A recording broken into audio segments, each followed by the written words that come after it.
Hello and welcome to the Kris Lou Podcast. So glad you decided to join us. We actually select states randomly and we find a case involving harassment and we discuss it. So that's what we've done. And this time we've landed on beautiful South Carolina.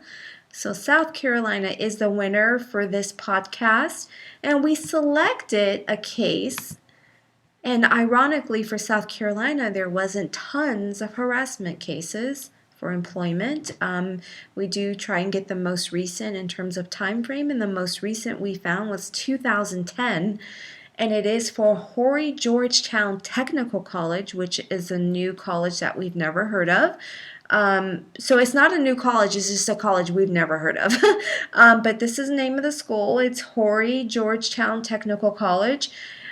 We show that Mrs. Graves, so Dorothy M. Graves, sued Horry-Georgetown Technical College in South Carolina. And we're going to jump into this case. It is very interesting. We haven't done a lot of age discrimination, and this is one of them. This is an age discrimination case. And it does involve harassment, according to the documents that we read.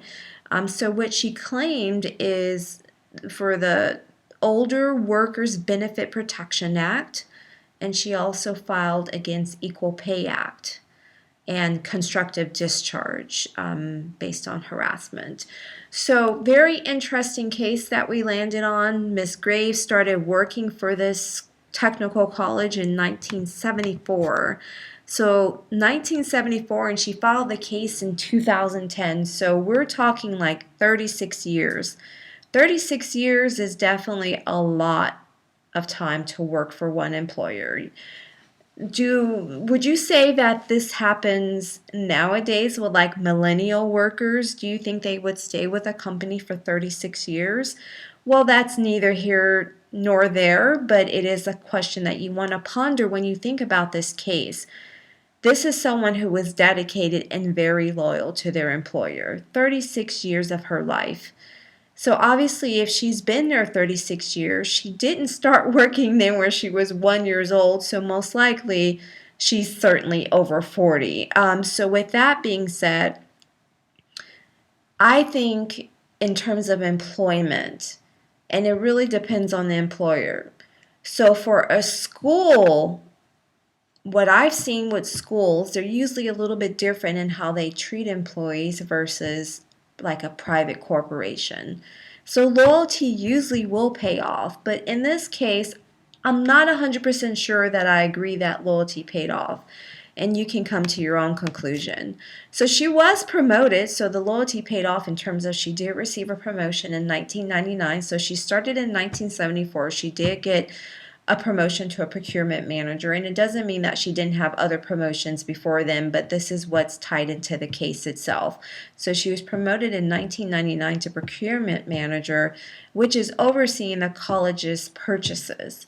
So she was able to oversee the purchases for the school, and that's a major role to be in, right?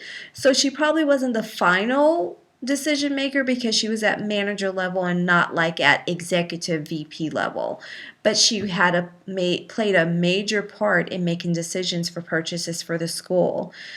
So then what change happened for her was that in 2004 they hired a new VP that she reported into. So he was the vice president of business affairs, and his name is Harold Hawley. He was hired in 2004, so let's take a look at him. Let's bring this experience to life for you. So we're going to look at the leadership at this school. So here's the leadership that we have here. So you can take a look and just look at the ages. So if we're thinking that Miss Graves was hired in 1974, by 2010 she had 36 years of experience. I mean, let's kind of do the math and think where she is in her age. So let's just say she started working when she was 30. We're just going to throw that out there. So that means she's could be at least 66 years of age in 2010. So when I look at the leadership here, you come to your own conclusion about if any of them are at least 66. And keep in mind in 2010, if you want to shave some years off this leadership, if they were there, then most likely we're not going to get to 66 years of age. So if you keep going down, this is a leadership and what their position is. But here's Harold. Let's go ahead and put a spotlight on Harold. So this is Harold, and he was the vice president back then of business affairs. So he's no longer in that role. So now he's the vice president and chief financial officer. So he's a CFO. So it's been good to him since 2010. He kept going. He kept going.